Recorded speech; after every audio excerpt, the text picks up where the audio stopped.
وَإِذَا مَا غَضِبُوا، اور جب ان کو غصہ آتا ہے، ہم یغفرون، تو معاف کر دیتے ہیں۔ تو اللہ رب العالمین نے اس آیت مبارکہ میں بھی مومنوں اور ایماندار لوگوں کی یہ صفت بیان کی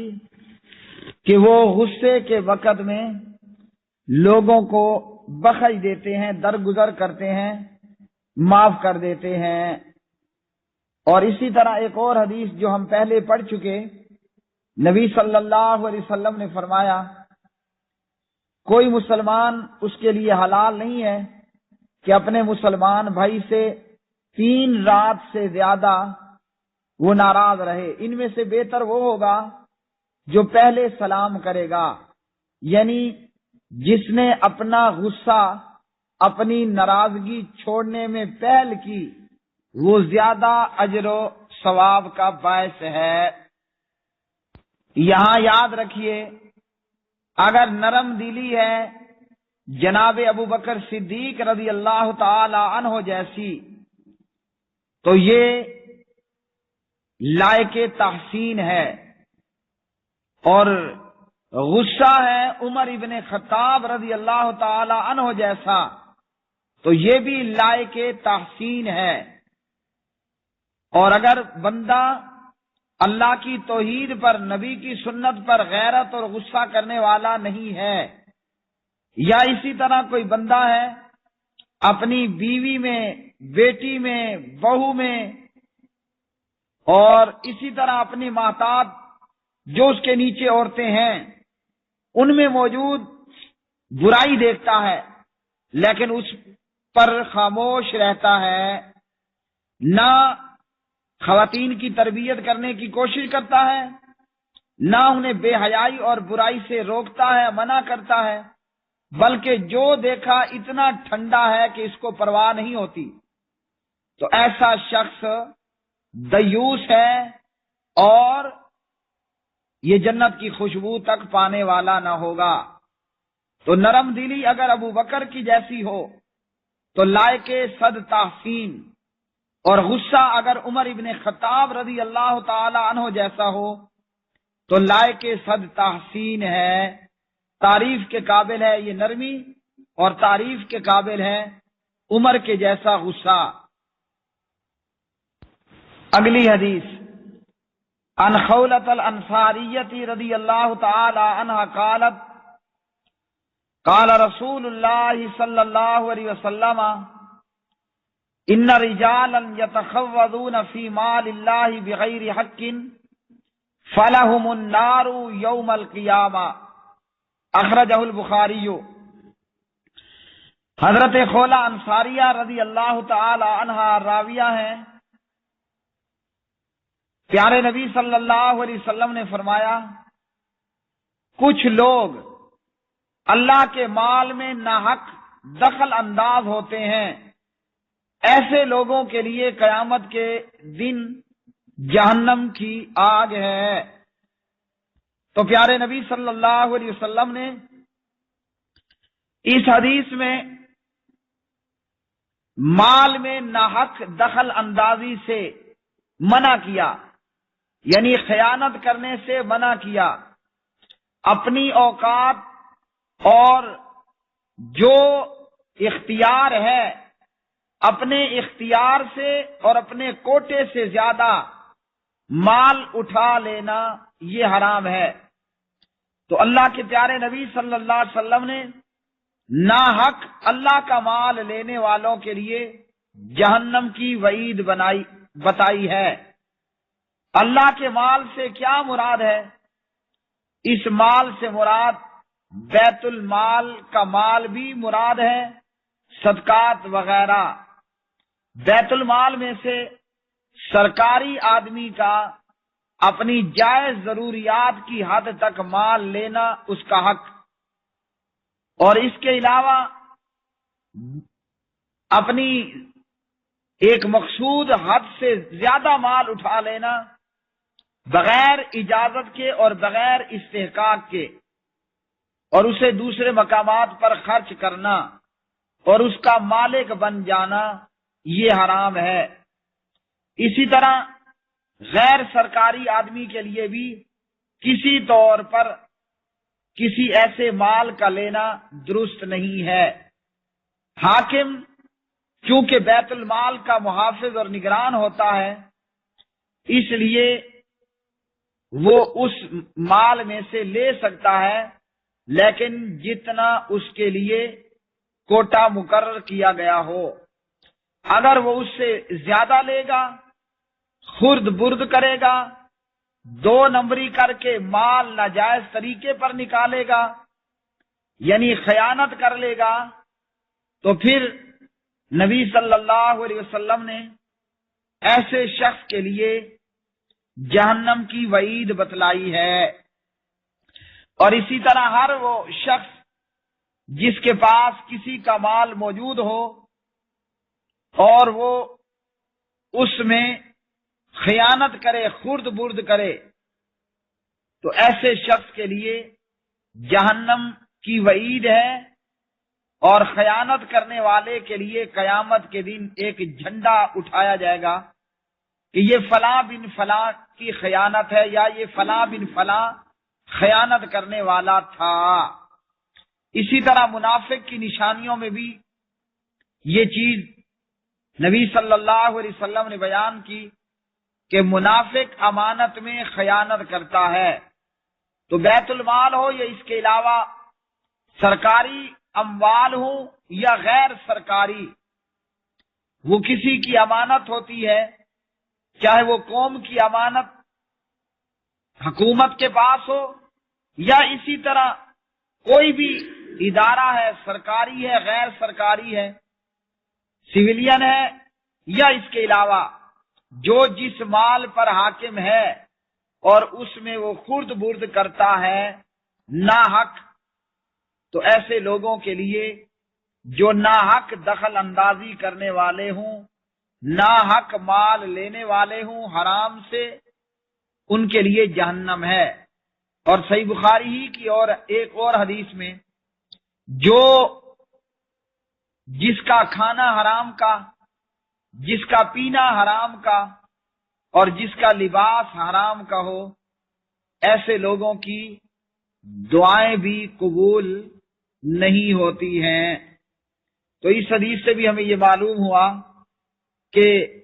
ہر بندے کو چاہیے کہ وہ کسی بھی چیز میں